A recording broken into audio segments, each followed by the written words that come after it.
দুনিয়াতে যত অদ্ভুত অদ্ভুত প্রশ্ন সব আপনি মুসা আলাহিস সাল্লামের মাথা থেকে পাবেন। বিভিন্ন বিষয়ে আল্লাহরে প্রশ্ন করতেন। সাইয়েদনা মুসা আলাহিস সাল্লাম আল্লাহরে বললেন, আল্লাহ আপনি আমার এমন একটা জিকির শিখাইয়া দেন যে জিকিরটার শব্দ আপনি আর আমি ছাড়া কেউ জানবে না। দিনে রাতে সব সময় এই জিকির আমি করব, আপনারে ডাকবো, কিন্তু শর্ত হলো এই জিকিরটা জানবে শুধু আপনি আর জানবো শুধু আমি। আল্লাহ বললেন, মুসা পড়ো লা ইলাহা ইল্লাল্লাহ। মুসা আলাইহিস সালাম কয়, মাবুদ এটা তো জাতীয় জিকির, সবাই জানে। আমি তো চাইছি এক্সেলেন্ট একটা জিকির, কারো কাছে নাই, শুধু আমি জানবো আর আমি পড়বো।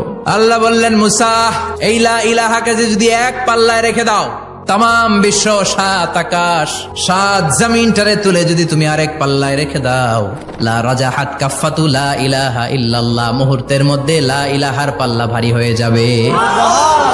ও মুসা, তুমি যতই এক্সক্লুসিভ জিকির চাও, লা ইলাহার চেয়ে দামি জিকির আমার কাছে নাই। দুনিয়াতে যত অদ্ভুত অদ্ভুত প্রশ্ন সব আপনি মুসা আলাহিস সাল্লামের মাথা থেকে পাবেন।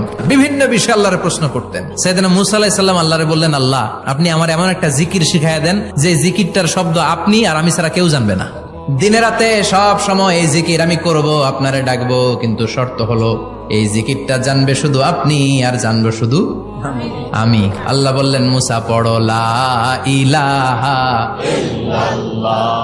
মুসা আলাইহিস সালাম কয়, মাবুদ এটা তো জাতীয় জিকির, সবাই জানে।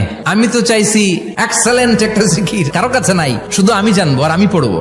আল্লাহ বললেন, মুসা এই লা ইলাহাকে যদি এক পাল্লায় রেখে দাও, তাম বিশ্ব, সাত আকাশ, সাত জমিনটারে তুলে যদি তুমি আরেক পাল্লায় রেখে দাও, লা রাজাহাত কাফাতু লা ইলাহা ইল্লাল্লাহ, মুহূর্তের মধ্যে লা ইলাহার পাল্লা ভারী হয়ে যাবে।